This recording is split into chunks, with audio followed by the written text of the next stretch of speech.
Look at your tomato seedlings. You think they are ready for the dirt? You think because they are green and tall, they will survive?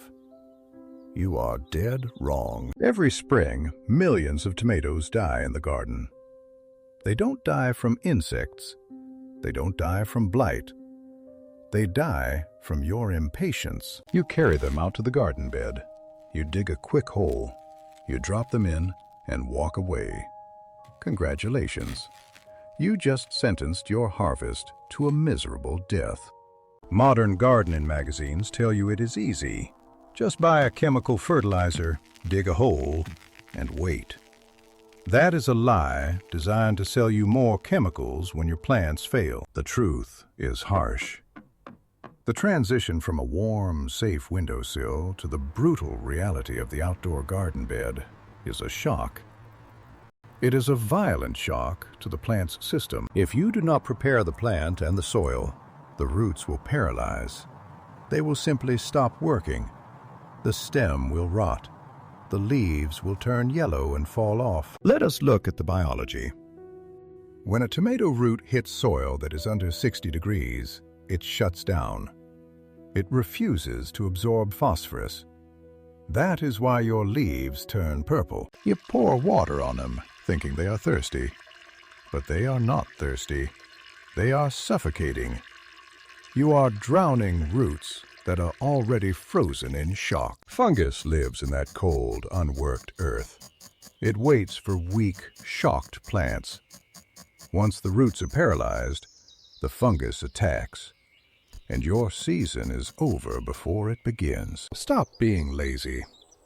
If you want a harvest that bends the branches until they snap, you must follow the old ways, the ways that actually work. There are 3 essential things you must do before that plant ever touches the ground.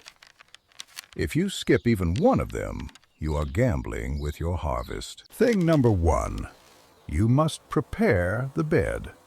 Not just dig it, you must wake it up. The soil is asleep, and it is freezing cold deep down. Do not plant in a flat bed. 2 weeks before planting, you must build a trench and add heat. Dig a trench a foot deep. Fill the bottom of that trench with old, aged manure and dry leaves. This is not just fertilizer. This is a furnace. As it breaks down, it creates heat. Cover it with topsoil. Now the soil temperature will rise from the bottom up. Your tomato roots will not hit a wall of ice. They will hit a warm oven. When the soil is warm, the roots explode with growth. They dive deep. They anchor the plant. Without this bottom heat, your plant will sit there paralyzed for a month. Thing number 2.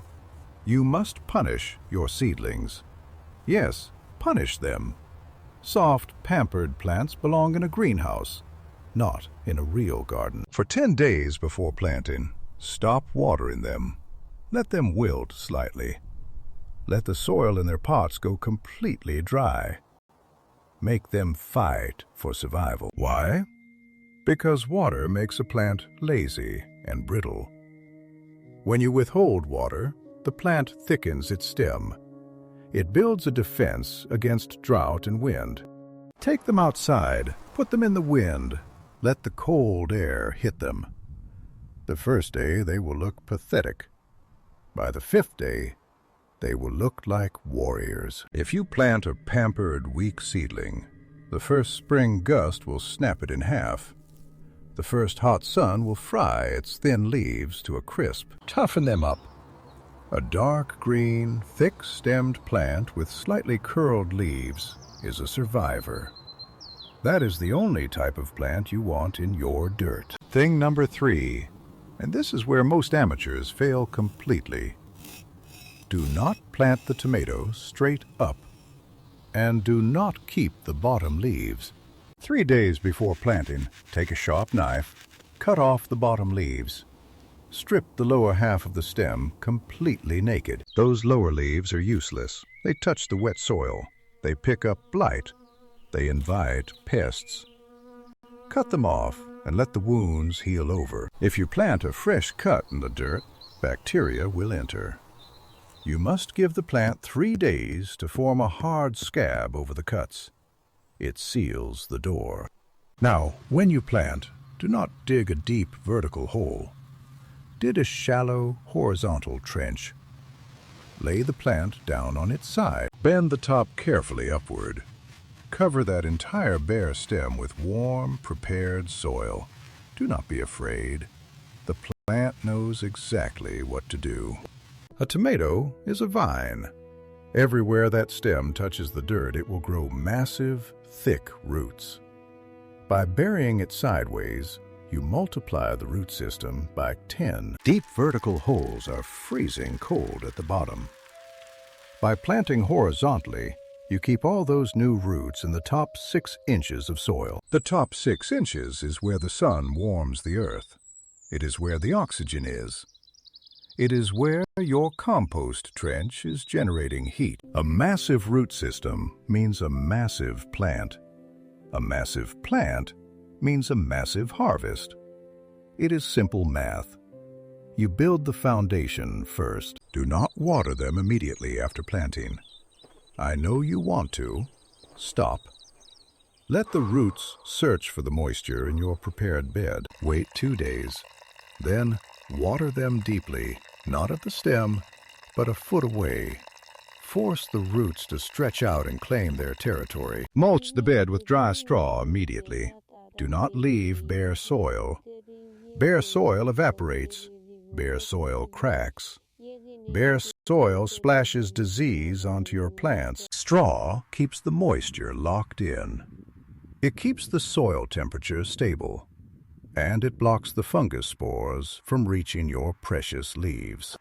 This is how the old-timers grew tomatoes that tasted like actual food, not the watery, tasteless red water balloons you buy in the store today. They understood that you do not force a plant. You prepare the environment. You make the plant tough, and then you step back. Warm the trench. Starve them of water. Strip the stem and plant them sideways. 3 rules. That is all it takes to dominate your garden. If you are too lazy to do this, go buy your vegetables. But if you want a real harvest, you follow the rules. Nature does not compromise. Your neighbors will wonder why their plants are turning yellow and dying, while your bushes are growing into absolute monsters. You will not tell them your secret. You will just smile and hand them a basket of the greatest tomatoes they have ever eaten. Stop wasting your time with bad advice. Subscribe to this channel. We don't do fluff here. We do old school, aggressive gardening that yields real food. Now get off your chair, grab your shovel, and go prepare your trenches. The season is starting, and the dirt is waiting.